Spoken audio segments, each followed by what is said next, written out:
el pecado y la idolatría, el pecado de la idolatría, perdón. Ese es el tema que vamos a tratar el día de hoy. Como les dije, es un tema muy delicado porque muchas personas no entienden estos temas y cuando se les menciona el tema de la idolatría, muchas veces lo malinterpretan y dicen, ah, ya vas a atacar mi religión. Entonces, para escuchar este tema se necesita tener un sentido maduro de poder entender lo que se va a hablar. Porque esto, como les he dicho en muchas ocasiones, no se trata de competir, tiene mayor razón o de qué forma en realidad yo defiendo mi religión y cosas por el estilo. No se trata de eso. Se trata de lo que establece las Sagradas Escrituras. Se trata de lo que Dios indica. Se trata de lo que Dios manifiesta. Y una de las cosas que Dios manifiesta, que es el tema que vamos a tratar, es acerca de cómo Dios aborrece la práctica de la idolatría. Pero antes de arrancar con ese tema, yo quisiera que me indiquen ustedes qué significa la palabra idolatría. ¿Qué piensan ustedes cuando escuchan la palabra idolatría? Cuando te inclinas ante imágenes, adoras imágenes o crees en un santo y cosas por el estilo. Okay. Vamos a ver qué dice la Biblia en relación a ver si es cierto el concepto que nosotros tenemos por idolatría, si es acorde a la palabra de Dios. En muchas ocasiones nosotros, de los cuales me incluyo, antes yo de conocer a Jesús, yo era una de las personas que tenía mi cadenita con la Virgencita y el Cristo. Y yo antes de salir de mi casa, yo besaba la cadenita y me persignaba y yo decía, Señor, hoy voy a salir y quiero que tu protección vaya conmigo. Y me persignaba y hacía la señal de la Santa Cruz y cosas por el estilo. Obviamente eso te lo enseñaron, bueno, a mí me lo enseñó la doctrina de la cual yo salí, que es la Iglesia Católica, el catolicismo romano, ¿ya? Obviamente uno practica esas cosas porque eso es lo que nos han enseñado y lo que hemos visto a nuestro alrededor, pero preguntando seriamente, ¿esas prácticas tienen relación con la Biblia, con la palabra de Dios? Tú te vas a dar cuenta que cuando estudias la Biblia, desde el libro del Génesis hasta el libro del Apocalipsis, en ninguna parte de la Biblia vas a encontrar absolutamente nada referente a esta práctica religiosa que hoy en día nos enseñan muchas religiones. Entonces, es ahí el problema cuando nosotros tenemos un desconocimiento bíblico y no tenemos un discernimiento espiritual por parte del mismo Espíritu Santo de Dios para poder diferenciar qué es lo que a Dios le agrada y qué es lo que a Dios no le agrada, para poder diferenciar qué es lo que Dios nos enseña y lo que el mundo o la religión nos enseña. Cuando yo hablo de religión me refiero a las múltiples creencias que hoy en día existen dentro del planeta Tierra, que hoy en día muchas, la mayoría, no todas, se rigen bajo principios doctrinales en base a tradiciones humanas y no tienen sustento o base escritural, es decir, bíblico, hablando del mundo cristiano, ¿ya? Ahora bien, ¿en qué consiste el tema del pecado de la idolatría? ¿Por qué a mucha gente cuando nosotros le decimos, oye, mira, si tú te inclinas ante esta imagen que ves en la pantalla y tú le comienzas a hablar a esto, a rendirle culto, eso es abominación ante los ojos de Dios? Es lo primero que las personas que hacen estas prácticas te dicen. ¿Qué es lo que yo decía en mi tiempo pasado? Mira, pana, ver, respeta, no te metas con mi religión. Yo respeto lo que tú crees, pero a mí no me insultes, no me insultes esto. Déjame que mientras tú creas lo que tú creas y yo crea lo que crea, no pasa nada. Pero cuando fui a la Biblia, ya conocí de verdad, Señor, de verdad, sí, sinceramente me di cuenta que muchas cosas que yo hacía no estaban bien. Y eso es lo que suele suceder cuando muchas personas pasan de una creencia religiosa por una tradición humana a una creencia en Cristo de una forma sustentada en la palabra de Dios. ¿Ya? Entonces, ustedes pueden ver esta imagen que está aquí y alguna persona que no tiene un criterio formado, al momento de tú decirle que está mal que tú te inclines ante una imagen, lo primero que te va a decir en defensa de su doctrina, que no está correcta, te va a decir, ay, pero tú tienes una imagen aquí y eso es pecado. ¿Ya? Y aquí viene el problema. Y vamos a ir desarrollando el tema de hoy punto por punto. Una vez yo le pregunté a una persona, y a mí también me lo dijeron, me dijo, Milton, ¿cómo tú puedes decir que es malo crearse una imagen y hablarle a una imagen si Dios mismo le dijo al pueblo, a Moisés, que se levantara una imagen para que el pueblo de Israel observara esa imagen y pueda ser sanada de la picadura de la serpiente en el Antiguo Testamento? Esa es la excusa que utilizan, ¿Ya? Vamos a ver qué dice la Biblia en relación. Números capítulo 21, versículo 4. Y vamos a ver si es cierto que Dios le dijo a Moisés que se cree un muñeco. Después partieron del monte de Hor, camino del Mar Rojo, para rodear la tierra de Edom. Y se desanimó el pueblo por el camino. Fíjense, el pueblo estaba desanimado. El pueblo de Israel había salido de las garras de Egipto, de la esclavitud de Egipto. Dios utilizó a Moisés para liberar al pueblo de Israel. Mientras iban en el desierto, resulta que el pueblo de Israel se desanimó por el camino. Verso 5. Y habló el pueblo contra Dios y contra Moisés. ¿Por qué nos hiciste subir de Egipto para que muramos en este desierto? O sea, comenzaron ya las críticas y las murmuraciones, el mal agradecimiento, encima que Dios lo libertó de la esclavitud de Egipto, comienzan a ser malagradecidos y comienzan a quejarse. Y les dice, pues no hay pan ni agua, y nuestra alma tiene fastidio, y este pan tan liviano. Mira, Dios les había proveído de alimentos, el alimento, el maná del cielo, y ellos estaban cansados de ese alimento y querían otro tipo de alimento. Y malagradecidos comienzan a quejarse. Verso 6. Y Jehová envió entre el pueblo serpientes ardientes, ojo con eso, que mordían al pueblo y murió mucho pueblo de Israel. Verso 7. Entonces el pueblo vino a Moisés y dijo, hemos pecado por haber hablado contra Jehová y contra ti.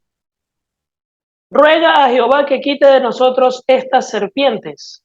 Y Moisés oró por el pueblo.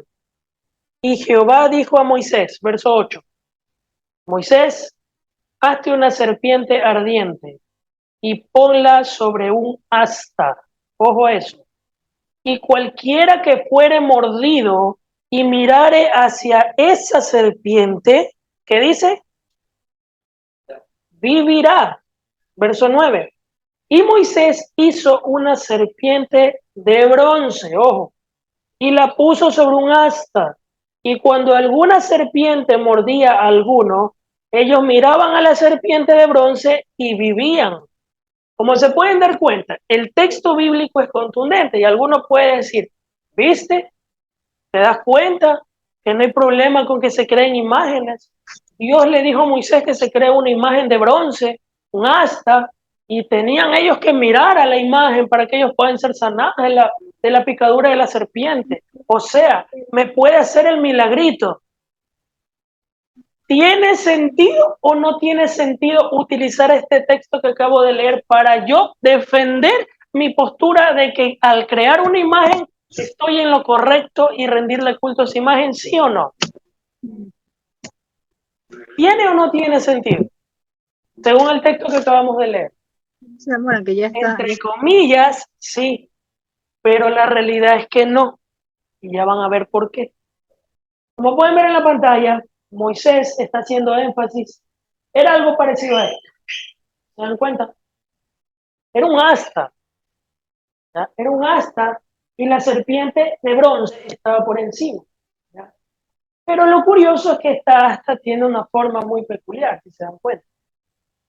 ¿Qué forma tiene esa asta? La forma de una cruz. ¿Cuál fue el propósito por el cual Dios le dijo a Moisés, levántate esa asta y créate una serpiente de bronce y ponla por encima del asta? ¿Cuál era el propósito de Dios para haberle dicho a Moisés, hazlo? ¿Era para que el pueblo de Israel se incline ante esta imagen y le rinda culto, le prenda velitas y que le haga el milagrito? No.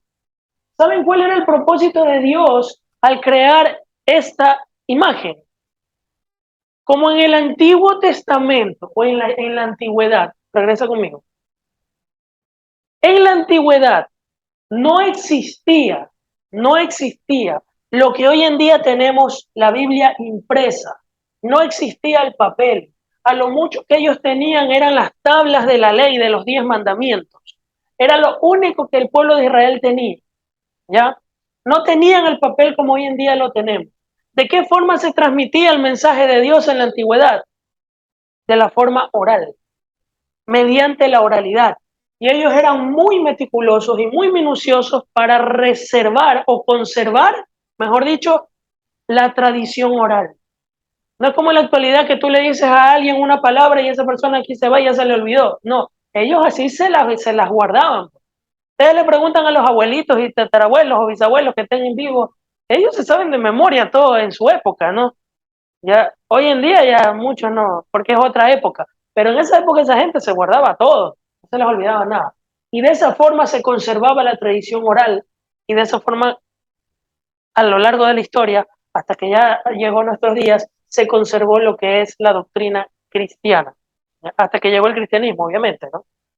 Y lo que tenemos hoy en día es la Biblia. Pero no saliéndonos del punto, regresando al tema de la serpiente de bronce. Como en la antigüedad no había escrito, la forma en la cual Dios utilizaba, la forma de comunicarse hacia el pueblo era la tradición oral y también utilizaba a los profetas. Y de esa forma él anunciaba al pueblo de Israel las profecías que Dios tenía que cumplir. Y esta serpiente que ustedes ven en la imagen no era el objetivo para que el pueblo de Israel se incline, le prenda velitas y le rinda culto porque les hacía el milagrito de curarlos del veneno de la serpiente. No, ¿saben qué significaba esa serpiente? Era un mensaje profético de parte de Dios y era un símbolo del Mesías, de Jesucristo. Y eso lo podemos corroborar en Juan capítulo 3. Acompáñame a Juan capítulo 3.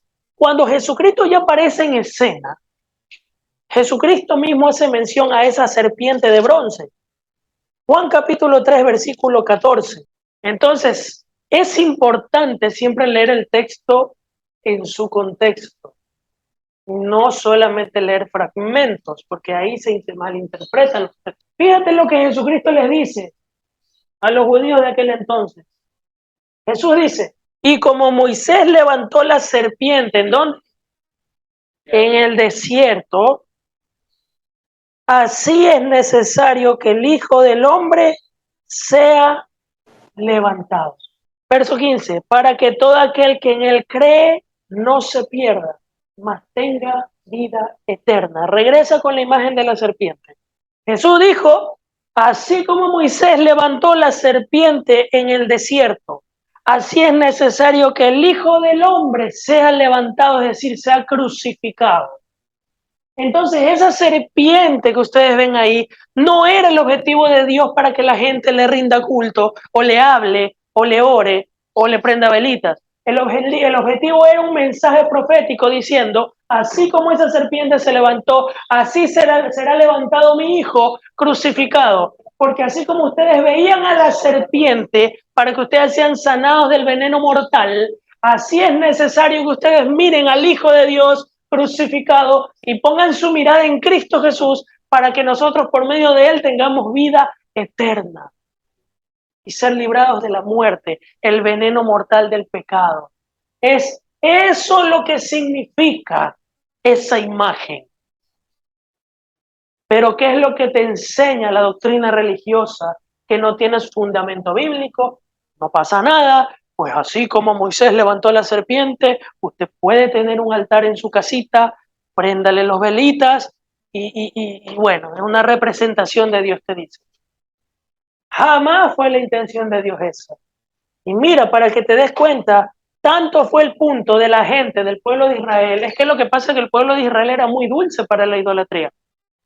¿Saben qué hicieron los israelitas cuando Moisés levantó esa serpiente por orden de Dios?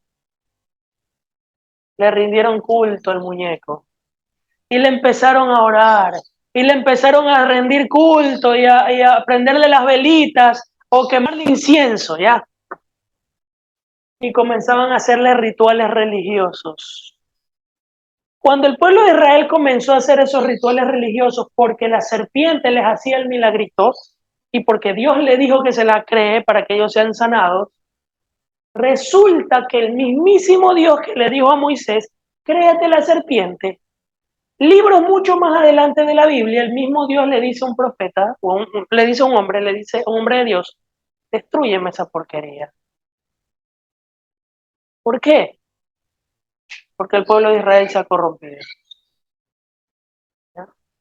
Y vamos a ver, ¿y por qué utiliza el término porquería? Porque la Biblia en otro texto dice, les llama trapo sucio. Y eso lo vamos a ver más adelante. Pero vamos a ver qué pasó con esa imagen de la serpiente. Segunda de Reyes, capítulo 18, versículo 3 al 5. Había un hombre que reinaba en aquel entonces que se llamaba Ezequías. Era un rey de nombre Ezequías. Y este hombre Ezequías, en el versículo 3 dice, que hizo lo recto delante de los ojos de Jehová, conforme a todas las cosas que había hecho David su padre, el rey David. Y mira lo que dice el verso 4. Ese rey Ezequías, que dice, quitó los lugares altos. Hago un paréntesis ahí. Cuando ustedes lean en la Biblia los lugares altos, se refiere a altares. La palabra en la Biblia, cuando ustedes, en la Biblia que ustedes tienen, la versión Reina Valera de 1960, dice lugares altos, significa altares. ¿Ya? ¿Saben lo que es un altar? Es un lugar alto donde ponen una imagen a la cual le van a rendir culto y cosas por el estilo. ¿Ya?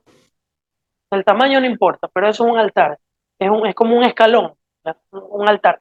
Eso en la Biblia le llaman los lugares altos. Entonces dice que el rey Ezequías hizo lo recto delante de los ojos de Dios. Y en el verso 4 dice, ese rey Ezequías quitó los lugares altos, es decir, los altares. ¿Cuáles altares? Y quebró las imágenes. O sea, este rey cogió, a ver, a mí vamos a romper estas imágenes, vamos a quebrar esos altares, dice, y cortó los símbolos de Acera. ¿Quién era Acera? Era una diosa pagana a la cual le rendían culto. Pero no solamente era esa diosa Acera, sino que lo curioso es que viene lo siguiente.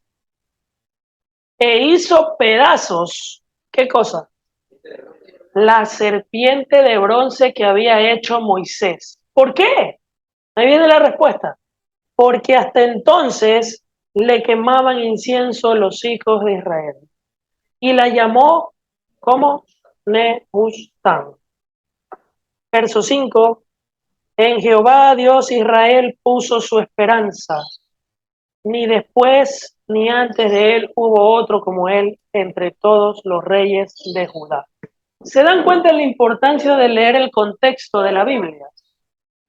¿Cuándo Dios le dijo a Moisés que se cree la serpiente de bronce? En el libro de Números. ¿Ya? ¿Y cuándo se destruyó la serpiente de bronce? En el libro de Reyes. Del libro de Levítico, de Números, al libro de Reyes, ¿cuántos libros han pasado? Bastantes, ¿no? Cuatro. Casi 4, así que no es más. ¿Ya? Y desde ahí hasta el rey Ezequías han pasado años. Y el pueblo de Israel creía que estaba haciendo lo correcto ante los ojos de Dios. Y resulta que Dios nunca probó esa actitud. Entonces, muchas veces las respuestas que no entendemos en un texto bíblico la vamos a encontrar en libros más adelante. Y la otra respuesta de la serpiente, ¿dónde la encontramos? Con Jesús en el libro de Juan capítulo 3. Es decir, desde Números hasta Reyes y desde Reyes hasta Juan, ¿cuántos libros han pasado? Chica hermana, hasta llegar al Nuevo Testamento. ¿Y cuánto tiempo pasó? Y Jesús recién hace referencia ahí sobre la serpiente de bronce. Es importante, chicos, que nosotros entendamos las palabras de Dios en su contexto general. A veces no es necesario solamente, porque a veces malinterpretan los textos bíblicos porque solamente utilizan versículos chiquitos. Hay que leer el capítulo completo. Y a veces no es necesario el capítulo completo, sino los libros completos y los otros libros y toda la Biblia completa para que tú puedas entender, ok, de esto se trata el mensaje. ¿Ya? Y lamentablemente muchos que practican estas doctrinas, y voy a dar nombres, discúlpeme, pero es la verdad, hay que decir la verdad, el catolicismo romano, ¿ya? Trajo estas prácticas, lo copió de las tradiciones de los romanos, ¿ya? Entonces hoy no voy a hablar acerca de la historia de aquella doctrina, ¿no? Pero vamos al tema, a la práctica como tal, que Dios detesta esas prácticas. Ahorita solamente les estoy haciendo énfasis de la diferencia entre cuál Dios levantó este muñeco y qué significaba ese muñeco como tal. No era para que le rindan culto. Resulta que el pueblo de Israel se corrompió, dice, y le empezó a rendir culto, es decir, le prendía incienso. Y Dios le dijo al rey Ezequías, destrúyeme esa serpiente de bronce, porque el pueblo de Israel se ha corrompido. ¿Te das cuenta que aquí tú puedes observar que entre buscar la presencia de Dios y adorar o rendirle culto a una imagen hay un abismo muy grande. Y que no es lo que nosotros queremos. No se trata de hacer lo que yo quiero o lo que a mí me gusta y no pasa nada. No, es lo que Dios manda y ordena. ¿Lo que tú estás haciendo le gusta a Dios o no? Yo creo que sí, porque a mí me lo contó el cura o el padre o cualquier denominación que sea. No, es lo que dice la Biblia. Porque el fundamento del cristianismo es las Sagradas Escrituras. Ahora, voy al siguiente punto. Primera de Reyes, capítulo 14. Dios se enoja con un hombre llamado Jeroboam. En el libro Primera de Reyes, capítulo 14, en el versículo 7 al 10. Ve y dile a Jeroboam. Se está mandando un hombre el Señor, un hombre de Dios. Dice, ve y dile a Jeroboam. Desde el 7, sí. Ve y dile a Jeroboam. Así dijo Jehová, Dios de Israel. Por cuanto yo te levanté de en medio del pueblo y te hice príncipe sobre mi pueblo Israel. Fíjense, Dios lo levantó a Jeroboam para que sea príncipe de Israel. Verso 8. Y rompí el reino de la casa de David, te lo entregué a ti. Pero tú no has sido como David, mi siervo, que sí guardó mis mandamientos y anduvo en pos de mí con todo su corazón, haciendo solamente lo recto delante de mis ojos. Atención a este verso. Sino que tú hiciste lo malo sobre todos los que han sido antes de ti. Pues fuiste y te hiciste, ¿qué cosa? Dioses ajenos e imágenes de fundición para enojarme a mí, y a mí me echaste tras tus espaldas. Por tanto, he aquí, yo traigo el mal sobre la casa de Jeroboam y destruiré de Jeroboam todo varón, así el siervo como el libre en Israel, y barreré la posteridad de la casa de Jeroboam como se barre el estiércol. Miren, un mojón, hasta que sea acabada. ¿Te das cuenta cómo el Señor detesta la práctica? Yo te le voy a levantar a ti como un príncipe para que tú gobiernes, pero tú tienes que cuidar mis mandatos y estatutos. ¿Ok? El Señor lo levanta como rey, como príncipe, y resulta que este hace, ya estoy en el poder, me olvidé de las leyes del Señor y lo voy a hacerlo a mi manera. Le comienzo a crear muñequitos y le comienzo... Pero sí sabía, ¿por qué vas?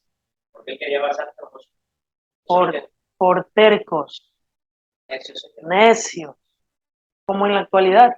Hay gente que sabe, es más, te lo digo, la gente puede escuchar esta prédica, y yo estoy 100% seguro, y lo vas a ver, porque en algún momento voy a subir esta prédica al internet, y vas a ver los comentarios cómo me hacen leña, defendiendo su postura, lo indefendible. Vas a darte cuenta, ¿ya? Aunque tú le enseñes, ellos no lo van a ver. Aunque tú les muestres, no lo quieren ver. Pero de todo ese bloque, por lo menos uno va a salir de ahí. Y ese va a ser sacado por parte de Dios de las tinieblas a la luz. Como en tu caso, tú llegaste así, ¿ya? Y fue así mismo. O sea, el Señor te mostró muchas cosas en las Escrituras. Yo también llegué así, pero el Señor también me mostró muchas cosas en las Escrituras. Pero hay personas que son tercas. Exactamente, exactamente. Eso en las familias existen también. Y de hecho hay personas que te dicen que si tú no practicas esto, y si tú ya te vas a convertir allá con esos locos, te olvidas de la familia que te vamos a desheredar. Hay casos, aquí han llegado personas, no voy a dar nombres, ustedes no los conocen, por eso lo digo, que llegaron después, que llegaron y estuvieron aquí un tiempito, y la familia le metió presión y le dijo que si tú traicionas nuestras tradiciones, te olvidas de nosotros. Imagínate a qué punto, ¿ya? Entonces comienzan a hacerte un lado. Pero eso es uno de los precios que hay que pagar por seguir a Jesús. Segunda de Samuel, capítulo 6, versículo del 1 al 10. Ok, antes de leer este texto, quiero que me enfoques acá. Aquí tengo una imagen.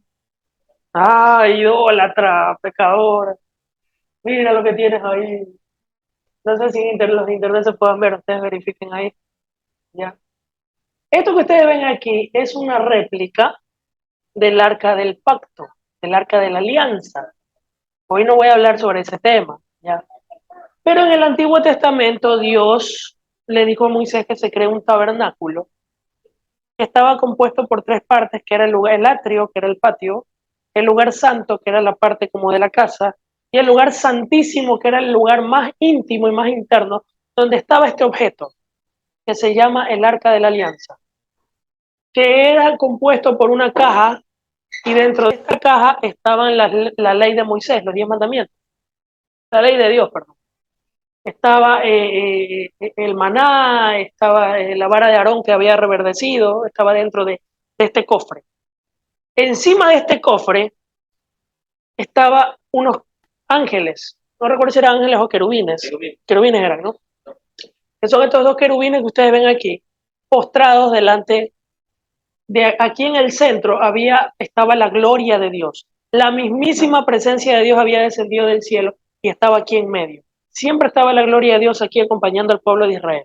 El único que tenía acceso para ingresar a este lugar era Moisés y el sumo sacerdote. Cuando hablo de sumo sacerdote, ¿qué es lo primero que nos imaginamos nosotros cuando escuchamos el sumo sacerdote? El Papa. Nada que ver, hermano. ¿Saben qué es el sumo sacerdote según la Biblia? Los únicos que podían ser sacerdotes y sumos sacerdotes eran los de la tribu de los levitas. Requisito para ser sacerdote o sumo sacerdote era que tenía que ser descendiente de la tribu de los levitas. Tenía que ser judío e israelita. Nada que ver con el catolicismo romano. Nada que ver. Más de 100%. Tú lo puedes... De las 12, de las 12 tribus de Israel, solo los levitas eran escogidos por Dios para ejercer el cargo de sacerdotes. Y de ese grupo había un líder que era el sumo sacerdote, ¿ya? Quienes eran los encargados de entrar en el tabernáculo de Dios, ¿ya? Pero solo el sumo sacerdote podía ingresar hasta el lugar santísimo. Y Moisés también. Nadie más podía ingresar a ese lugar. Pero tenían que hacer una serie de rituales que no tienen nada que ver con lo que ustedes ven con el catolicismo romano. ¿De dónde salió esta vaina? Una copia y una mezcla de tantas vainas que han metido, ¿ya? Y es que ya me van a dar palo cuando suba este video. Pero es la verdad. Aunque no les guste, es la verdad. Resulta que la presencia de Dios estaba aquí. ¿Y quién le dio la orden a Moisés para que creara esta imagen? El mismísimo Dios. Y él les dio las indicaciones: te vas a crear un arca, la vas a hacer de esta manera, el tallado de oro, con sus palitos aquí. Sí se puede ver, no sé si lo logran ver en internet, sí. Ya, su palito y todo, ok. Muy bien, Moisés lo creó, y aquí dentro metió las tablas de la ley, los 10 mandamientos, la vara de Aarón, el maná, ya. El maná del cielo estaba aquí adentro de él. Y la gloria de Dios estaba aquí encima, ya. ¿Qué sucede? Ay, pero mira, Dios le dijo a Moisés que se cree un arca. Ok, te voy a dar la razón con la serpiente de bronce, ya, te doy la razón. Y el arca, mira, y el sumo sacerdote se inclinaba y adoraba. Sí, pero era Dios, no el muñeco, pues. La gloria de Dios estaba aquí encima. ¿Y quién creó la imagen? Fue Dios, no fue el hombre. El muñeco que tú tienes, ¿quién te dio autorización para que te crees ese muñeco y le rindas culto? ¿Quién te lo ordenó? En cambio acá solamente aparecen dos ocasiones, que es la serpiente de bronce y el arca del pacto, en la cual tanto el arca del pacto como la serpiente de bronce tienen un símbolo profético. Porque vuelta, repito, el arca del pacto también tiene un símbolo profético que apunta a la figura de Jesús. Y eso lo puedes verificar en el libro de Hebreos. No voy a entrar en detalle porque me extendería y tengo que seguir viendo más textos. Pero así como te mostré en el libro de Juan sobre la serpiente de bronce, en Juan capítulo 3, asimismo hay muchos textos en relación al arca del pacto. Tanto la serpiente de bronce como el arca del pacto es un símbolo profético de la venida del Mesías. Y se los resumo para no leerles el texto bíblico, ¿ya? El santito. Ok. ¿quiénes podían entrar solamente a este lugar? El sumo sacerdote y Moisés. Entre el lugar santísimo y el lugar santo estaba dividido por una cortina. ¿Ya? Cuando Cristo murió en la cruz, dice la Biblia que se rasgó el velo de arriba para abajo. ¿Saben lo que significa ese velo rasgado? Que ahora todos podemos tener acceso al lugar santísimo por medio del camino de Cristo Jesús. Ya no solamente hay personas que tienen privilegio, ahora todos, tú y yo, y todos tenemos acceso al lugar santísimo por medio del camino, el velo que se rompió por medio de la sangre de Cristo, de que Cristo fue partido en la cruz. El velo se rompió, el velo de su carne se rompió. Nosotros por ese velo que se partió podemos entrar a la presencia de Dios gratis por medio de Cristo. Todos tenemos ese privilegio. Eso era lo que significaba este mensaje. Entonces, no es que, uy, el muñequito, hay que rendirle culto. No. Y no me creen, por si acaso. Ok, les voy a dar una escena que sucedió, pero antes de eso vamos a leer el texto. No, antes de leer el texto les doy la explicación. Mire, Dios no prueba las buenas intenciones, porque alguno dice, ay, pero no importa. Igual Dios ve mi corazón, mientras yo tenga el muñequito, y igual, Dios ve mi corazón, no pasa nada, igual yo lo adoro a Él, igual si yo le hablo al muñeco es como que tú, ay, la excusa que te dicen también, ay, y tú cuando tienes una foto de tu mamá, ¿sí los han escuchado? Imagínate, Lupita, dame una foto tuya. Lupita, y comienzo a hablar con Lupita en el celular o en la foto de ella, y Lupita está acá, pues. Y le digo, oye, acá estoy, ya no me estoy hablando con Lupita, no me interrumpa, estoy con la foto acá. El problema no está en las imágenes, chicos, el problema está cuando le rindes culto a las imágenes. ¿No? El problema no es el dibujo como tal. El problema es que tú utilices esto como un objeto de adoración o de culto. ¿No? Una imagen que así como está, siempre les he dicho, se puede quemar, esto se puede romper, se puede partir, se hace otra, se compra, pero ahorita yo estoy utilizando esta imagen que me la traje de Panamá. ¿Para qué? Para hacerles una ilustración de lo que significaba. Punto, se acabó. Y ahí la tengo nomás ahí, sí, listo. Hasta con polvo o sin polvo puede estar, eso no importa. ¿No? Pero que yo ya empiece, uy, no, es que tiene que estar impecable porque la presencia de Dios tiene que estar aquí. Así como en el Antiguo Testamento estaba, así como en el Antiguo Testamento estaba la Shekinah, la gloria de Dios aquí en medio. Aquí también, Señor, que tu presencia descienda. Y hoy a las 10 de la noche voy a orar. Te voy a poner este muñeco porque tu presencia está aquí. Comienzo, Señor, que tu presencia esté aquí. Escucha mi oración. Ah, pues papá lindo, ya te estás yendo por otro lado. Y eso es lo que Dios detesta. Y resulta que el pueblo de Israel, cuando tenía el arca del pacto, porque el arca de la alianza era un objeto muy sagrado para el pueblo de Israel, y sí, efectivamente, ¿no? de eso no hay duda. Resulta que muchas veces cuando el pueblo de Israel se trasladaba de un lugar a otro, ellos tenían que desarmar el tabernáculo y entre esos coger el arca del pacto, de los cuales los sacerdotes separaban uno en cada punta para llevar el arca del pacto así. ¿Ya?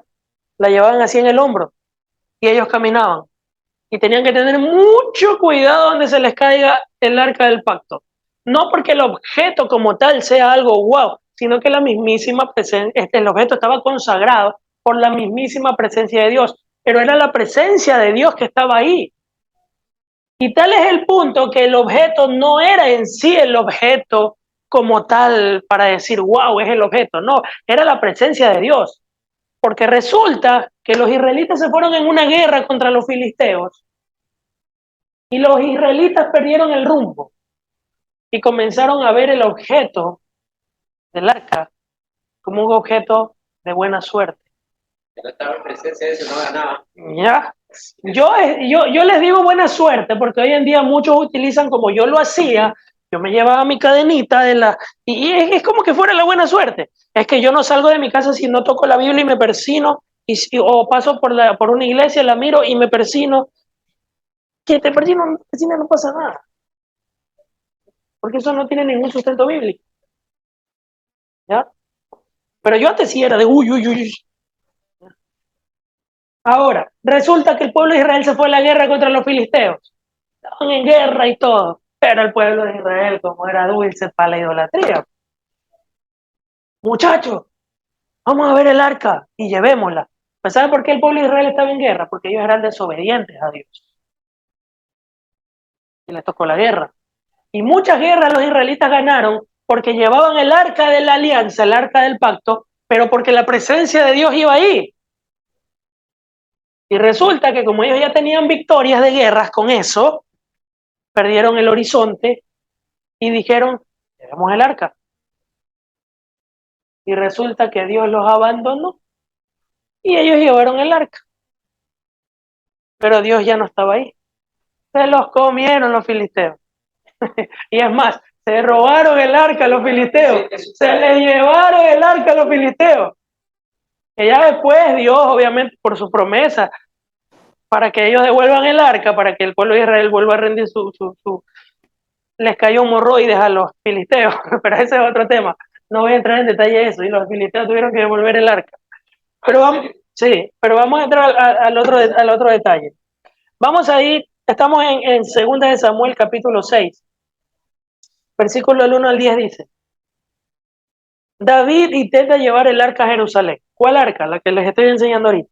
David volvió a reunir a todos los escogidos de Israel, 30,000. Escuchen bien. Y se levantó David y partió de Bala a Judá con todo el pueblo que tenía consigo para hacer pasar de allí el arca de Dios, o sea, el arca el que les acabo de enseñar, sobre el cual era invocado el nombre de Jehová de los ejércitos que mora entre los querubines, o sea, aquí en medio. Pusieron el arca de Dios sobre un carro nuevo y la llevaron de la casa de Abinadab que estaba en el collado. Por favor, atención a ese detalle. Dice el verso 3, ellos pusieron el arca sobre un carro nuevo, ojo, y la llevaron a la casa de Abinadab, que estaba en el collado. Y Usa y Ahío, hijos de Abinadab, guiaban el carro nuevo. O sea, estaban llevando el arca en un carro distinto al que Dios les había ordenado. No la cargaban en los hombros como Dios se lo ordenó. Verso 4. Y cuando lo llevaban de la casa de Abinadab, que estaba en el collado, con el arca de Dios, Ahío iba delante del arca. ¿Ya? Verso 5. Y David y toda la casa de Israel danzaban delante de Jehová, y Jehová es mi guerrero, todo el mundo ahí, ¿no? Con toda clase de instrumentos de madera, de haya, con arpas, salterios, panderos, flautas, símbolos. Era una fiesta, pues gloria, decapitó a Dagón, Dios de los filisteos. Ok, y adoraban y resulta que sucede lo siguiente, verso 6. Cuando llegaron a la era de Nacón, Usa extendió su mano al arca de Dios y la sostuvo porque los bueyes tropezaban, y ojo, y el furor de Jehová se encendió contra Usa y lo hirió allí Dios por aquella temeridad y cayó allí muerto junto al arca de Dios. ¿Qué sucedió? Vuelve conmigo. ¿Cuál era la orden de Dios para trasladar el arca de un lado a otro? Llevarla sobre el hombro. 4 sacerdotes, uno en cada punta. Cárguenla. Y ellos cómodos no obedecieron a la orden de Dios, sino que cogieron unos bueyes y unos carritos y la pusieron ahí. Ellos con toda la buena intención de su corazón, ¿no? Y resulta que en una tropieza el buey, el arca se cae y el uno con su buena intención la va a coger, cayó fulminado muerto. Ahí, es ahí donde voy. No se trata de mis buenas intenciones, sino lo que Dios me ordena, porque si yo lo hago a mi manera, puedo terminar fulminado. ¿Ya? Y ellos sabían que lo que estaban haciendo estaba mal, pero no les interesó. Porque alguno puede decir, uy, pobrecito, pero Dios, ¿cómo lo va a fulminar? Pobrecito. Si ellos sabían cómo tenían que hacer las cosas y no les dio la gana de hacerlo como Dios le había ordenado. Y cayeron ahí fulminados, electrocutados, porque esa vaina, de hecho hay historias en el pueblo de Israel que cuentan de que a veces tocaban el arca y se les cogía literal corriente. O sea, el poder de Dios era tal que era algo indescriptible. Pero Imagínense, no se trata de las buenas intenciones, se trata de lo que Dios ordena, manda y lo que tú tienes que hacer. Bien, pero hasta aquí me dice, hoy, pero el objeto tenía poder. Sí, pero era porque la presencia de Dios estaba ahí. Y en mi muñequito, ¿por qué no puede estar? Porque Dios no te lo ordenó. ¿Quién le ordenó que se cree el arca, la serpiente? A Moisés. ¿Fue Dios? ¿Quién le ordenó que se cree el arca a Moisés? ¿Fue Dios? ¿Quién te ordenó a ti que te crees ese muñeco? La intención de mi corazón. No es así, ¿ya? Y repito, no es el objeto, es la gloria de Dios que estaba en ese momento, ¿ya? Ahora, la gloria de Dios ya no estaba ya no está en esos objetos como estaba en la antigüedad. La gloria de Dios descendió del cielo y habitó entre nosotros en el cuerpo de Jesucristo, el Hijo de Dios. Porque en él aplica, en él está toda la plenitud de la deidad. En él habita corporalmente toda la plenitud de la deidad, dice la Escritura. Así que si tú quieres la gloria de Dios en tu vida, acércate a Cristo, porque la gloria de Dios está en la persona de Cristo. Y esto era un símbolo de Cristo nada más. La serpiente era un símbolo de Cristo nada más. Primera de Samuel capítulo 4. Y aquí vamos a ver la escena que les dije, de que ellos dijeron, estaban con guerra en el pueblo contra los filisteos, y dijeron, llevemos el arca porque estamos perdiendo.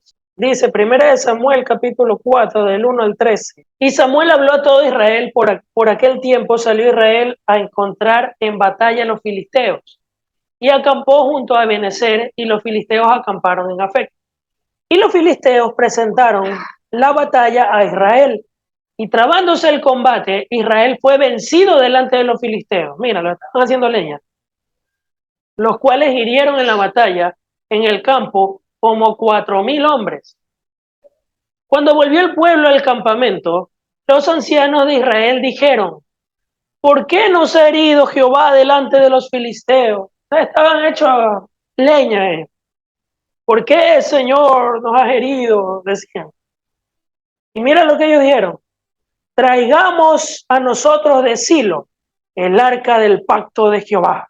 Miren, estaban hechos leña. ¿Por qué estaban perdiendo? Porque ellos habían desobedecido las órdenes de Dios antes. Y resulta que estaban perdiendo. Todavía preguntan, ¿por qué nos has herido? Ay, pero Dios no nos dice nada cuando ellos tenían que arrepentirse. ¿Pero qué hicieron? Vamos a ver el arca, vamos a ver el arca, vamos porque con esta ganamos, y fueron a ver el arca. Ya cuando llegaron, dice el verso, me quedé en el versículo 4, y el pueblo así lo trajeron de ella el arca del pacto de Jehová de los ejércitos que moraba entre los querubines. Y los dos hijos de Eli, Ofni y Fines estaban allí con el arca del pacto. Verso 5. Aconteció que cuando el arca del pacto de Jehová llegó al campamento, ¿qué sucedió? Jehová es mi guerrero. Todo Israel gritó con gran júbilo, de la tierra tembló. O sea, ellos estaban perdiendo. Y a lo lejos vieron que los panas traen el arca. Y gritaron, ya ganamos, vámonos con todo. Y mira lo que sucede. Que hasta la tierra tembló, dice. Verso 6. Cuando los filisteos oyeron la voz de júbilo, dijeron, ¿qué voz de gran júbilo es esta en el campamento de los hebreos? Y supieron que el arca de Jehová había sido traída al campamento. Ellos tenían conocimiento del arca de Jehová. Y ahí los filisteos, ya pues, fueron en diarrea. Y dice el verso 7, y los filisteos tuvieron miedo, porque decían, ha venido Dios al campamento. Y dijeron, ay de nosotros, pues antes de ahora no fue así. Ay de nosotros, ¿quién nos librará de la mano de estos dioses poderosos?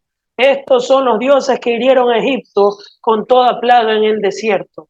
Esfuércense, oh filisteos, y sean hombres, para que no sirvan a los hebreos, como ellos nos han servido a nosotros. Sean hombres y peleen. Verso 10. Pelearon pues los filisteos e Israel fue vencido. Y huyeron cada cual a sus tiendas despavoridos, y fue hecha muy grande la mortandad, pues cayeron de Israel 30,000 hombres de pie. ¿Qué pasó? Pero ¿y el arca? No, de verdad tenían miedo. Sí tenían miedo. Ellos ya estaban, ya aquí nos hicieron leña los hebreos. Ellos sí sabían que la presencia de Dios estaba ahí, pero la presencia de Dios no estaba ahí por la desobediencia de Israel. Pero ellos estaban enfocados en el objeto, no en la gloria de Dios. Y se llevaron tremenda sorpresa. El verso 11 dice, y el arca de Dios fue tomada, y fueron muertos los dos hijos de Eli, Ofni y Fisna, o sea, los que llevaban el arca. Y corriendo de la batalla, un hombre benjamín llegó el mismo día a Silo, rotos los vestidos y tierra sobre su cabeza. Cuando llegó, he aquí que él estaba sentado en una silla vigilante junto al camino, porque su corazón estaba temblando por causa del arca de Dios. ¿Qué sucedió? Resulta que Dios ya no estaba aquí por la desobediencia del pueblo de Israel, porque ellos habían puesto su mirada en el objeto y no en Dios mismo. Entonces comenzaron a utilizar esto como una herramienta, o se podría decir amuleto, buena suerte, ¿no? ¿Qué podría ser? Como una cábala, ¿no? Parecido a lo que hoy en día hacen algunos, ¿sí? Entonces, no es así. Eso llevaron tremenda sorpresa. En el mismo capítulo que estamos leyendo, no lo voy a leer obviamente, lo pueden leer en sus casas, me parece que en ese mismo capítulo los filisteos terminan regresando el arca a los pueblos israelitas porque resulta que la gloria de Dios descendió y les cayó hemorroides. La Biblia dice que son tumores en el ano, creo que dice. Algo así, pero lo pueden ver más adelante. Les cayó hemorroides, les llama tumores, son hemorroides. Y ellos vuelven esa nota, no la queremos ver aquí. ¿Ya? Y ahí el pueblo de Israel como que reaccionó y dijo, ok, ya le empezaron a tener más temor al asunto, ¿no? Primera de Samuel, capítulo 28, del 5 en adelante. Ahora poco subieron en las redes sociales, yo ya ni me acordaba de eso, pero me acordé y se lo voy a nombrar. La gente que viaja y hace unas procesiones por la famosa churonita, ¿no? La churonita, la churoncita, algo así, ya ni me acuerdo el nombre. ¿Se han visto? Aquí en Ecuador, la churonita, algo así. Es un muñeco que es una muñeca que la llevan caminando y sí, es como una especie de virgen, más o menos. No, la Virgen del Cine es otra, hay tantas cosas que se han inventado, ¿no? Y la gente, no nos vayamos lejos, en las mismas procesiones, la gente, ¿sí? Son cosas que de verdad da pena porque no conocen. Y cuando les quieres enseñar no quieren abrir los ojos, se ponen bravos también. Yo he conversado con personas que a mí me han dicho, y que yo también lo decía en su momento, la churonita del cisne, sí, ese es. No, es que mira, ya, vamos al ejemplo de la churonita del cisne, ¿ya? Podemos tomar el mismo ejemplo también de la Virgen María, podemos tomar el ejemplo de, ay, te vas a meter con mi virgencita. No, escucha bien, pues no se me adelante. María es una mujer de Dios, ¿sí o no? Ustedes son mujeres de Dios, ¿sí o no? ¿Sí? María no es madre de Dios, ¿no? María, después de que Cristo dio a luz a Cristo, María siguió siendo virgen, pero después de que dio a luz a Cristo, tuvo más hijos. Jesucristo tuvo hermanos y está registrado en la Biblia. O sea que María, y no fue uno, fueron más de dos hermanos. María tuvo más hijos. O sea, María ya no fue virgen. María terminó su virginidad. La historia de que ascendió al cielo viva, eso es un mito que se crearon los pueblitos y lo hicieron canon las religiones, ¿no? Pero bueno, no voy a entrar en detalle. ¿Dónde está la Virgen María ahorita? Bueno, María, pues ya no es virgen. ¿Dónde está María ahorita? María, la que dio a luz a Jesús. María, la madre de Jesús. Jesús en carne, no la madre de Dios, la madre de Jesús, de la carne, hombre. ¿Ya?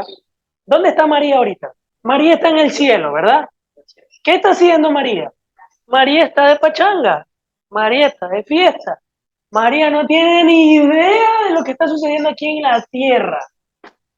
Desde que ella partió de la tierra al cielo, cuando murió, porque María está en la tumba, no es que ascendió viva al cielo, a eso me refiero a que María murió y obviamente el espíritu, el alma, a la presencia de Dios, hasta que ocurra la resurrección. Cuando ocurra la resurrección, María va a volver a tomar su cuerpo igual que nosotros, si es que morimos y Cristo no ha venido y llega después, retomará el cuerpo y vuelta para arriba, ¿ya? Pero resulta que María está ahorita en la presencia de Dios y está de fiesta. Ella no sabe lo que pasa aquí en la tierra, no tiene ni idea. Y hay gente que le ora, hay gente que le pide milagritos, hay gente que le hace de todo. María no tiene ni idea. Y les aseguro que si María supiera, yo les aseguro que María bajaría y le diera un cocacho y le dijera, ¿qué estás haciendo? Yo no soy diosa, yo soy tu hermana. Al igual que ella, es tu hermana. Porque yo tengo un padre y se llama Jehová o Yahweh o Yahvé, como sea. Y tengo un Salvador que es Jesús, mi Señor. María es hija de Dios, no es esposa de Dios. La esposa de Dios, ¿quién es? La iglesia. La iglesia, según la Biblia, es la esposa del Cordero. Y Cristo viene por su esposa, por su iglesia. María está de fiesta. Ahora, supongamos, vamos a darle la razón a la gente que invoca a María, la gente que invoca a la Churonita, la gente que invoca a San Pedro, la gente que invoca a ¿quién más? Y que hay tanta, ves que cualquier cantidad al mira que hacen, créanme, que hacen, ay Dios mío, este problema puedo meter por hacen tantas cosas que no tienen ningún sustento bíblico. Mira que hay gente que hasta a los papas que los tienen, no me acuerdo, un nombrecito tienen, los sacan de la tumba, los canonizan y oye, son una cosa de loco, o sea, me disculpan, pero nada que ver. Dios aborrece eso, ya les voy a mostrar. Miren, supongamos que María o la Churonita o San Pedro escuchara tus oraciones, ¿ah? O los rezos. Si María te escuchara, significa que María fuera Dios, María fuera omnisciente. ¿Sabes lo que significa omnisciente? Todo lo sabe. Porque ¿qué pasa si yo le oro a María ahorita, aquí, en este momento, a esta hora? Y en Arabia Saudita, en España, en Nueva York, a la misma hora hay alguien que también le está orando a María. María tendría que estar allá y acá al mismo tiempo. Y eso significaría que María también fuera omnipresente, que está en todos los lugares al mismo tiempo. Y el único que tiene esa característica de omnisciente, omnipotente, ¿quién es? Y omnipresente es Dios, nadie más. Es ilógico que si yo le oro a María y otro le ora a María y el otro le ora a María, al mismo tiempo María nos escucha a todos. Tú lo dijiste, que para cumplir todo eso ella debería tener cualidades de Dios. Y Dios no comparte su gloria con nadie, según Isaías. No hay por dónde quieras ingresar. Y la gente con sus procesiones, y la Churonita igual, y Pedro igual. Ellos están allá de pachanga, felices, ni idea de lo que pasa. La gente habla y adora u ora lo que no conoce, porque no van a la escritura, sino a las tradiciones de hombres. Y esas tradiciones no tienen sustento bíblico. Entonces, bueno, fuera que tuvieran sustento bíblico, no los tienen. Ay, pero es que la mayoría lo hace, entonces como la mayoría lo hace, está bien. No es lo que la mayoría lo hace. Ya viste lo que pasó con el pueblo de Israel. La mayoría hacía lo que le daba la gana y Dios a la mayoría lo fulminó. Pero cuidado, es porque se basan en lo que el resto hace y no en lo que Dios dice. Y a eso vamos, que no se trata de las buenas intenciones, sino lo que Dios ordena. Ahora, lo que les dije, vamos a leer el capítulo, 1 de Samuel, capítulo 28, versículo del 5 al 6. Mira, esa es otra, la gente. Ángel de la guarda, dulce compañía, no me desampares ni de noche ni de día. Basura. Tú no puedes invocar al mundo. En el libro de Apocalipsis, ya lo dijo Elian, gracias por hacerme acuerdo. Hay gente que invoca ángeles. Y eso, invocar ángeles, incluye un ritual también y postrarte también puede incluir en algunas ocasiones. Resulta que hay una escena, no la vamos a leer porque nos haremos más tarde. Juan, cuando lo hayas llevado en el libro de Apocalipsis a la presencia de Dios, él se arrodilla ante el ángel para adorarle. ¿Y qué le dice el ángel? ¡Ey, párate, hermano! A ver, levántate, ¿qué estás haciendo? Adora a Dios, no a mí. El ángel, era un ángel literal. Y Juan, el apóstol, estaba ahí, se postra para rendirle pleitesía. Y el ángel le dice, levántate porque yo soy consiervo tuyo. No lo hagas. Es a Dios a quien tienes que adorar. Levántate, no te arrodilles. El ángel, mira, el ángel. Retomando el punto. Resulta que María está muerta. Sí, la Biblia dice que cree en mí aunque esté muerto vivirá, está viva. Yo sé, pero me refiero en cuerpo físico. Ella está viva, obviamente, está en la presencia de Dios. Porque el que muere en Cristo va a la presencia de Dios, sigue vivo. Nadie es que ya muere y ahí murió. No, sigue vivo. Pero el término para nosotros entenderlo es que está muerto, ¿no? Cuando una persona muere, está muerta. Resulta que María está muerta. ¿Pedro está muerto o no? Está vivo, obvio. Me refiero al cuerpo, al cuerpo. Olvídense que sí está vivo. Físicamente aquí en la tierra. ¿Aquí en la tierra está vivo o muerto? Está muerto. ¿Cómo murió Pedro? Existen teorías, yo me inclino por ellas, de que fue crucificado de cabeza. Lo mataron por Cristo. Dio su vida.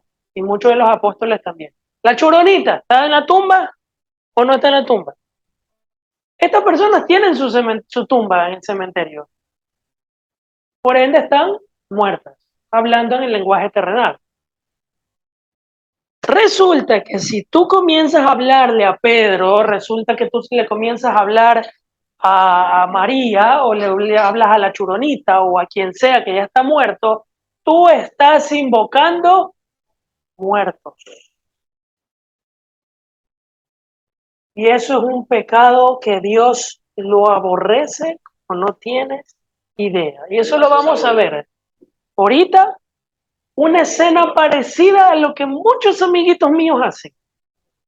Invocar muertos. Resulta que había un hombre llamado Saúl y un hombre de Dios llamado Samuel. Era un profeta, el profeta de Dios. Samuel era un profeta de Dios, pero... Y Saúl era un rey. Resulta que Samuel, el profeta, murió. Ya murió. Y Saúl lo tenía a Samuel como una eminencia. Y lo canonizó, se podría decir, ya. Vamos a ponerle esa palabra. Lo canonizó. Y como el pueblo de Israel estaba perdiendo vuelta la batalla, estaban en conflicto, en peligro, resulta que Saúl estaba en desobediencia con Dios y Dios ya lo quería sacar a Saúl del camino para que venga David a reinar. Ya Saúl estaba sus días contados, por desobediente, por no hacer lo que Dios le mandó, sus días están contados. Va a venir un rey, David, y te va a quitar el trono. Y Saúl ya sabía. Pero Saúl en su desesperación, por el amor al poder, y es que de aquí no me saca nadie, como Dios me ha dado la espalda, mira, el doño se va donde una bruja, la divina, una divina, se llama la divina de Endor. Y esta bruja es conocida como hoy en día se conoce como los medium o medium, que invocan muertos. Resulta que él se acerca a esta bruja, porque él no sabía cómo hacerlo, porque si él supiera lo hiciera, si es que no lo hizo también. Y le dice a la bruja, ayúdame, quiero llamar a Samuel, porque necesito un consejo del profeta. Porque el que aconsejaba a Samuel era el profeta ya murió. Y resulta que él necesitaba un consejo del profeta, ya que Dios no le contestaba. Dios no le contestaba a Saúl, no le paraba bola. porque el hombre no quería arrepentirse. Como Dios no le contestaba, me voy por el santito. Vamos por el santito, que me haga el milagrito. ¿Y cómo se invoca esto? Yo no sé. Yo he escuchado que la bruja de Endor hace estas cosas, me voy donde ella. Oye, mira, ayúdame. Necesito invocar a mi no sé cómo hacerlo. Y ya, pues la bruja lo ayuda, ¿no? Y sucede lo siguiente.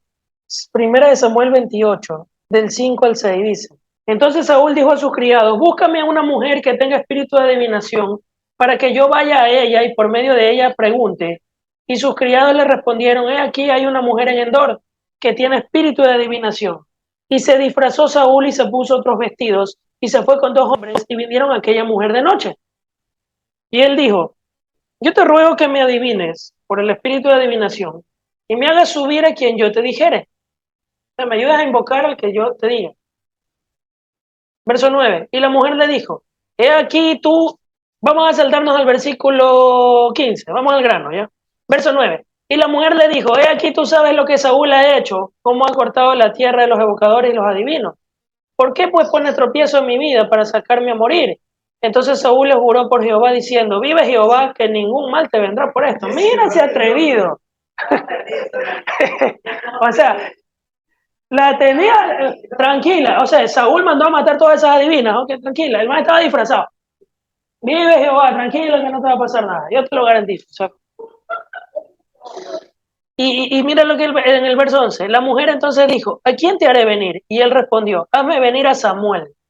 Llámalo. Y viendo la mujer a Samuel, atención, la mujer vio a Samuel, dice: viendo la mujer a Samuel, clamó en alta voz y dijo aquella mujer a Saúl diciendo: ¿por qué me has engañado? Tú eres Saúl, el rey. Y el rey le dijo: no temas, dime qué has visto. O sea, la mujer no sabía que era el rey Saúl, el que mandaba matar a las adivinas.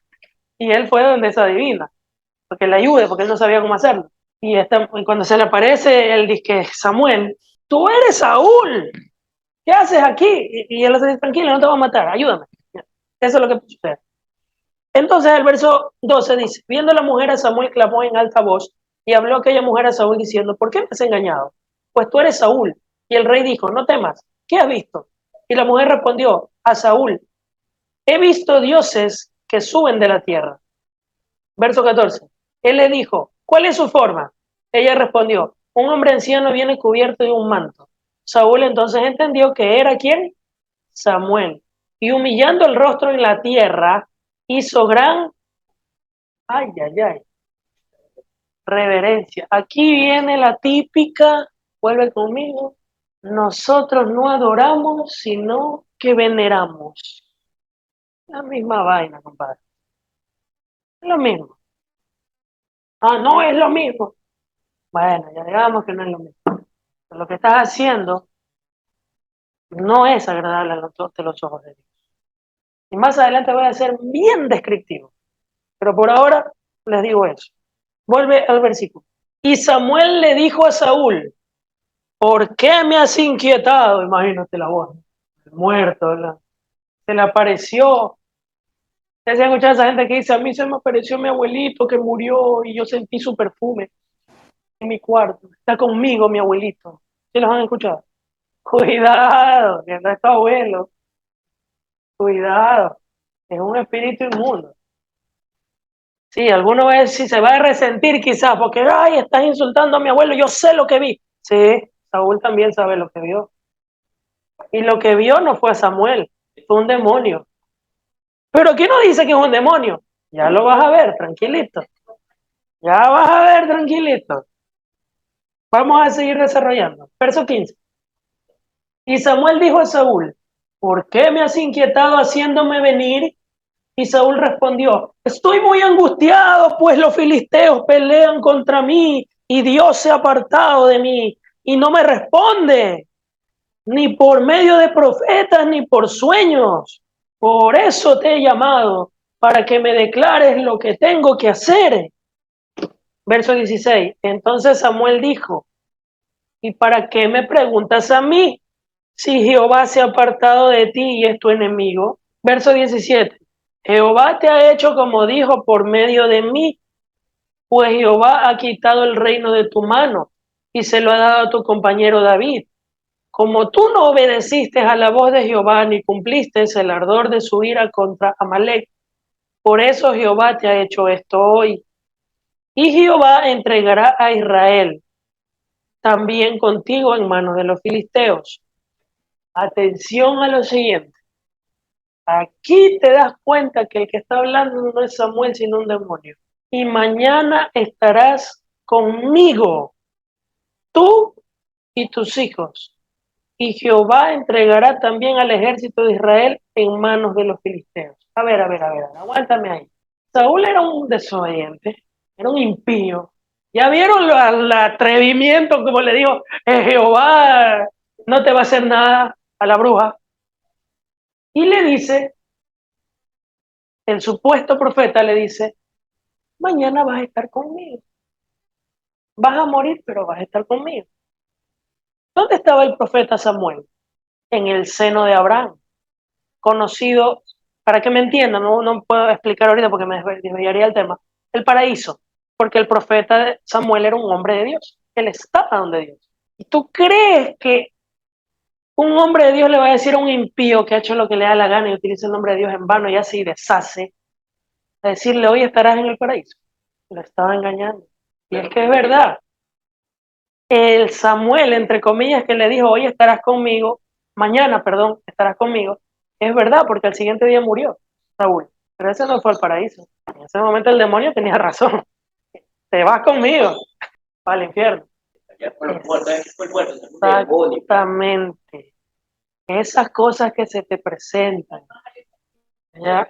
Esas cosas que se te presentan, que tú crees que es tu abuelo que murió, que tu abuelita murió, repréndelos en el nombre de Jesús, porque no es tu abuelo ni tu abuela, es un demonio que utiliza la forma de para que tú los invoques a ellos y no a Dios. Porque ¿qué crees que hacen estas personas cuando se les aparecen estas personas?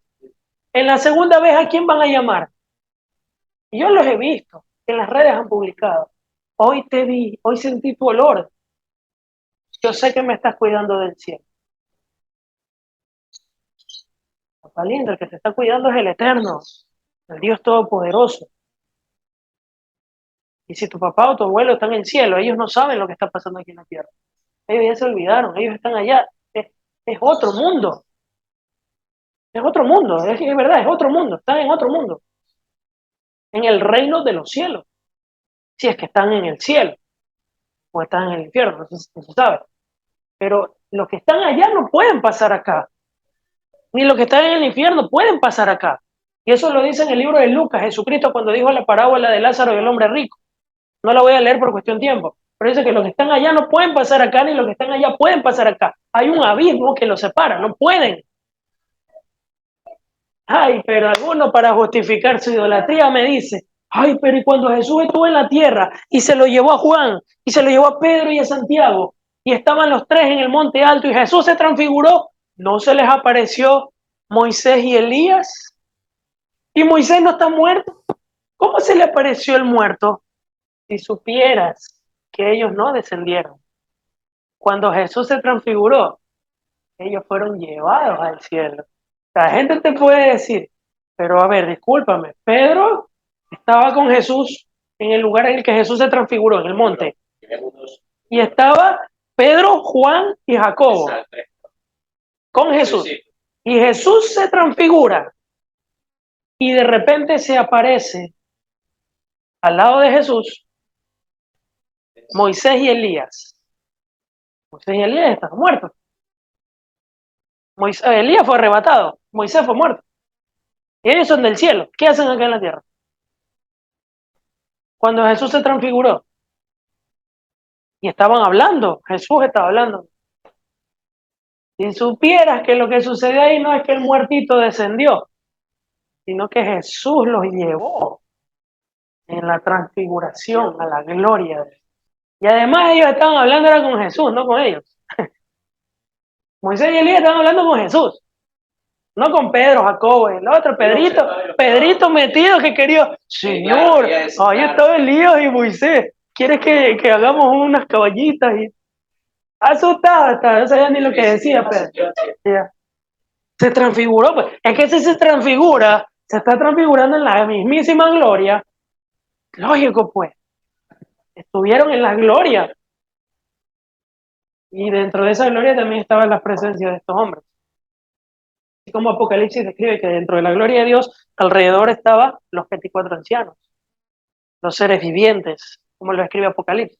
En esta ocasión Jesús se transfiguró y quienes aparecieron fue Moisés y Elías. No es que ellos bajaron, ay, vengo del cielo a hablarte, no, se transfiguró. Entonces cuidado, porque uno va a decir, pero ahí esto es que yo he escuchado esas excusas, por eso se las nombro. Entonces, mucho cuidado de que si se te apareció el muerto, no, repréndelo en el nombre del Señor, no los invoques. Y para reforzar lo que te estoy diciendo, te vas a dar cuenta que efectivamente este sí era un demonio, el que le estaba hablando a Saúl, que no era Samuel. Eso lo encontramos en el libro de Primera de Crónicas, capítulo 10. Les voy a quedar debiendo, chicos. Hay muchos textos. Les voy a quedar debiendo, voy a reducir. Primera de Crónicas, sí. Antes de Reyes. Perdón, sí, después de Reyes. Primera de Crónicas, capítulo 10, versículo 13 al 14. ¿Por qué Dios mató a Saúl? Es la pregunta. Por haber invocado a Samuel. Mira, por haber invocado a un muerto. Ya fue el colmo de lo que ya venía haciendo, de hecho.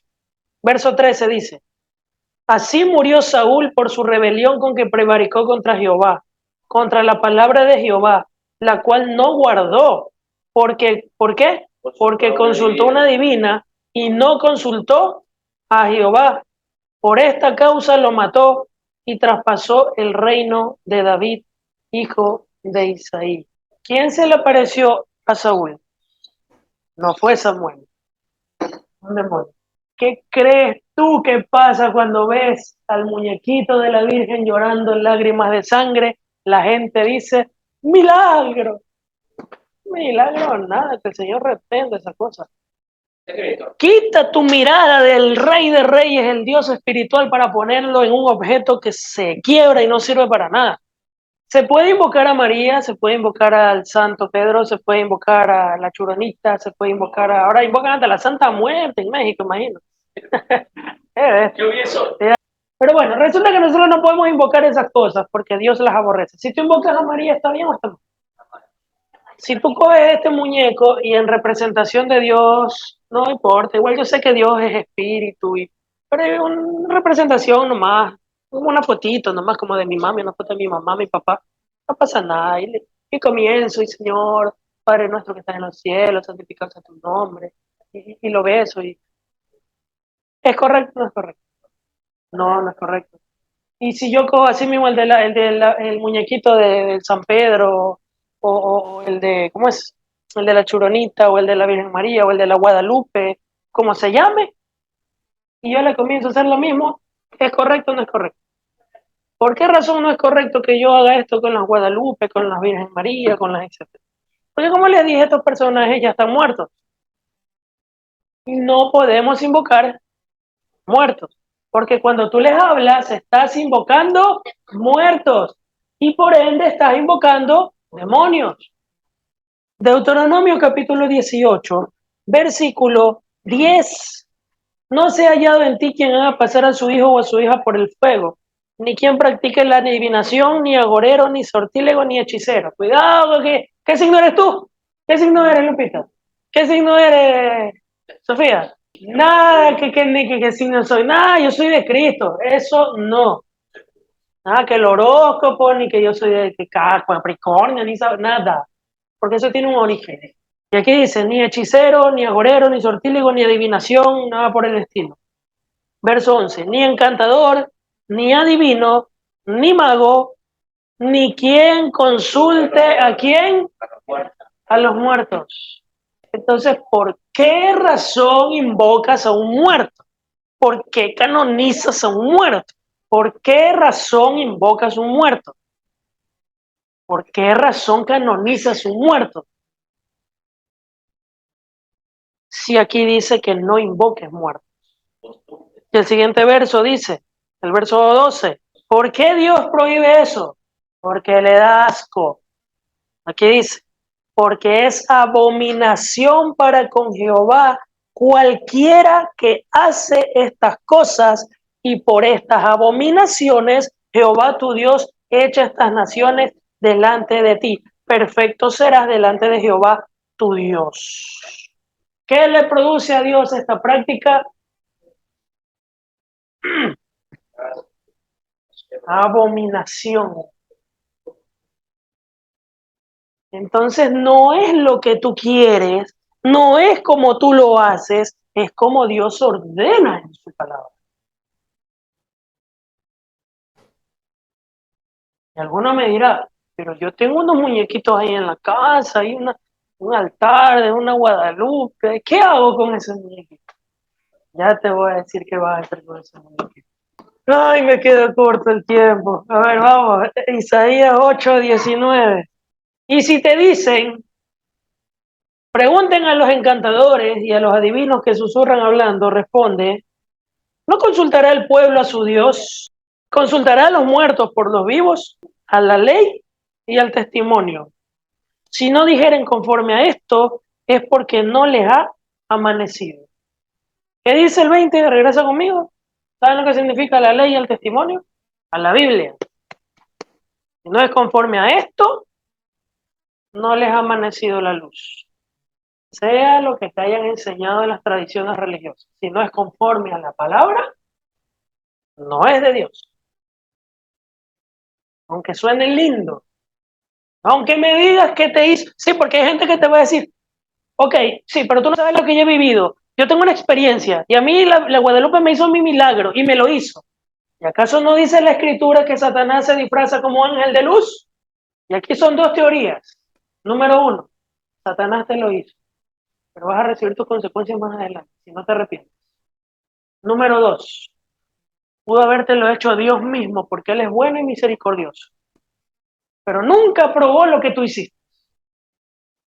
Y es más, tú le estás dando gracias a Guadalupe y no a Dios, cuando Dios fue el que te sanó. Una de dos.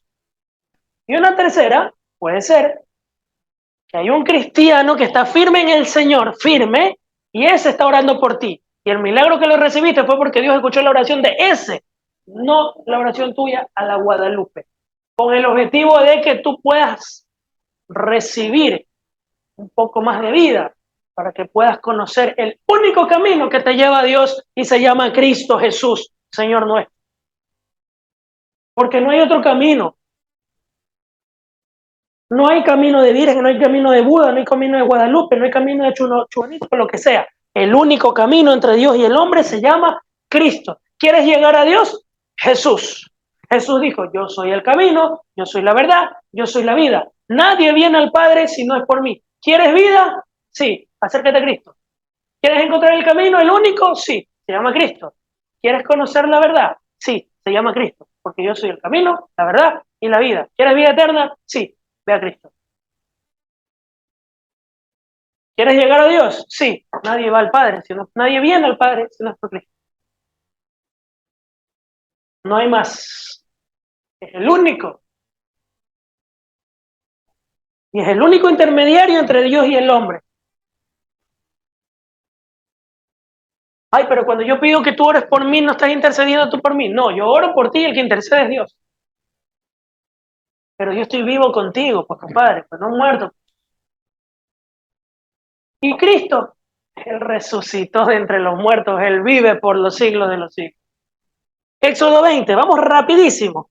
Versículo 4 al 6. Este versículo se lo hemos taladrado a estas personas y no lo entienden. Vamos a leer desde el verso 3. Dice, no tendrás dioses ajenos delante de mí. Verso 4. No te harás imagen, ni ninguna semejanza de lo que esté arriba en el cielo, ni abajo en la tierra, ni en las aguas debajo de la tierra. Uy, pero tú tienes una imagen aquí. ¿Tú tienes una imagen aquí? Leamos el siguiente verso. No te inclinarás a ellas, ni las honrarás, porque yo soy Jehová tu Dios, fuerte, celoso. que visito la maldad de los padres sobre los hijos hasta la tercera y cuarta generación de los que me aborrecen. No te harás imagen. Pero el texto no termina ahí. Dice que no te inclinarás a ellas para rendirles culto, orarles o lo que sea. El problema no es la imagen, el problema es lo que tú haces con esa imagen. Ahora, cuidado, no van a coger de excusa. Uy, entonces ahí dejo mi Guadalupita ahí, no la toco. No, eso sí tiene que... ¿Qué tienes que hacer? Ya vamos a ver qué tienes que hacer. Tienes que quebrarla, romperla, quemarla y fuera. Trapo sucio. Uy, qué grosero. Es que eso no lo digo yo, lo dice Dios. Con estas palabras que te lo acabo de decir, Dios lo dice. ¿No me crees? Acompáñame, por favor. Isaías 30:22. Miren, chicos, qué bonito Dios, ¿no? Vamos a ver, ¿qué hacemos con esta imagen? ¿Qué vas a hacer con esos muñequitos que tú les rendías culto, esos altares que tienes? Bueno, vas a hacer lo que hizo el rey Ezequías. Vas a hacer lo que dice Dios. Verso 22. Entonces profanarás la cubierta de tus esculturas de plata y las vestiduras de tus imágenes fundidas de oro, las apartarás como trapo asqueroso, sal fuera, les dirás. Así dice el Señor. ¿Me parece que fui grosero? Cuando Dios dice, la sacarás como trapo sucio, sal fuera, le dirás. Pero lo que tú tienes en tu casa, ¿lo has consagrado para rendirle culto? Pregunto. A la Guadalupe, al San Pedro, a la fotito del Jesús y el actor de la película. Pues tiene que quemarlo. ¿Ya? Porque usted le rindió culto. Y esos muñecos fueron preparados con un objetivo: recibir adoración. Esto no, esto no. Porque el único objetivo de usar esto es para ilustrarles en algo que sucedió. Punto. De ahí queda. Y esto simplemente es para que sepan que nos llamamos Casa de Oración al Arca de Dios. Obvio.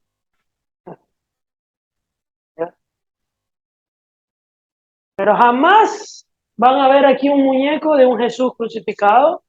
Jamás van a ver aquí el Guadalupe. Jamás. Porque eso para Dios es trapo de inmundicia. Vamos, Isaías 42, versículo 8. Yo, Jehová, este es mi nombre, y a otro no daré mi gloria, ni mi alabanza a, ya que el que no lo quiera ver, compadre, ni mi alabanza a esculturas. Ya que el que no lo quiera ver, le voy a quedar debiendo, solamente voy a leer un capítulo más. Me queda 1, 2, 3, 4, 5, 6, 7, 8, 9, 10, 11, 12, 13, 14, 15, 16, 17, 18, 19, 20, 21, 22 capítulos que hablan en referencia a la idolatría me faltan. No los voy a terminar hoy. Voy a leer nomás un solo capítulo más para ya ir terminando. Salmos capítulo 115, del 1 en adelante. No a nosotros, oh Jehová, no a nosotros. O sea, no es lo que yo quiero, eso es lo que significa. Sino a tu nombre sea dada la gloria, por tu misericordia y tu verdad. ¿Por qué han de decir la gente dónde está ahora su Dios? Verso 3. Nuestro Dios está ¿en dónde? ¿En un muñeco? No, nuestro Dios está en los cielos. Todo lo que quiso, ha hecho. El que ve la imagen de mi derecha o de tu derecha, qué bonito, dice la gente. Uy, todo bello. Pero a la mano izquierda vamos a ver lo que Dios piensa. A tu mano derecha es lo que la gente piensa. A la mano izquierda es lo que Dios piensa. ¿Qué piensa Dios? Verso 4. Los ídolos de ellos son plata y oro, obra de mano de hombres. Tienen boca, mas no hablan. Tienen ojos, mas no ven. Orejas tienen, mas no oyen, tienen narices, mas no huelen, manos tienen, mas no palpan, tienen pies, mas no andan, no hablan con su garganta. Verso 8. Pues semejante a ellos son los que los hacen y cualquiera que confía en ellos. Toma tu madura. Oh Israel, dice el verso 9, confía en Jehová. Él es tu ayuda y tu escudo. No esto. Más claro no canta el gallo. ¿Qué vas a hacer de aquí en adelante? Coja su muñequito. Bueno, mira, hipócrita, y tú quieres que yo vote mi muñeco y tú no votas el tuyo. Repito, es que a veces hay que repetirlas hasta 5 veces porque no entiendo. Ya me ha pasado en videos que yo he subido. No les ha quedado clara la explicación, que me vuelven a poner lo que ya expliqué. Repito, esto yo jamás me lo compré para yo rendirle culto o tenerlo como un objeto sagrado. Esto me lo compré para tenerlo como ilustración en un día o momento como este. Punto. Para poder enseñarles lo que se pasaba en lo que les acabo de enseñar, lo que les enseñé hace un momento, hace rato. Por eso no lo voy a quemar, pues si lo necesito para ilustrarlos, pues. ¿Ya? Igual esto. No, ¿cómo nos van a diferenciar aquí? Que aquí es que nos reunimos. ¿Ya? Pero si yo hubiera comprado esto, oh, esto es el arca del pacto, uy, no, un objeto sagrado, lo voy a poner ahí, en el lugar más alto, le voy a hacer un altar y un cuadrito ahí, y cada vez que yo pase, ahí sí lo quemaría, fuera, trapo sucio, pero no lo estoy haciendo. Pero si usted lo hizo, y usted lo tiene, así sea una cadenita, un llaverito, lo que sea, ¿ves? Cójalo como trapo sucio, ¿ya? Pero eso es entre usted y Dios. No es que va a hacer lo que algunos hacen, que cogen, que yo no estoy de acuerdo con eso, que cogen, se compran una Virgen de Guadalupe, una Virgen María, y se paran al frente de la iglesia católica, de cualquier iglesia, y comienzan a gritarle: arrepiéntanse, pecadores idólatras, hijos del diablo, miren, esto es una imagen, pa, la rompo como trapo sucio. No, así no, así no. Hasta puñete ha habido eso que en el 9 de octubre, yo he visto esa vaina. No, así no es. Eso es entre Dios y tú. Si tú estuviste practicando el pecado de la idolatría, arrepiéntase, pídale perdón, conviértase a Jesús, que es el único camino al Padre, y no hay otro, y eso, limpie su casa de esos trapos sucios, como le llama Dios. ¿Ya? Y si usted ha escuchado esta prédica,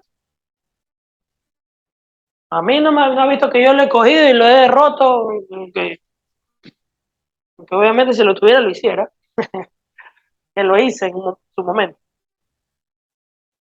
Si tú quieres tener algo sagrado en ti,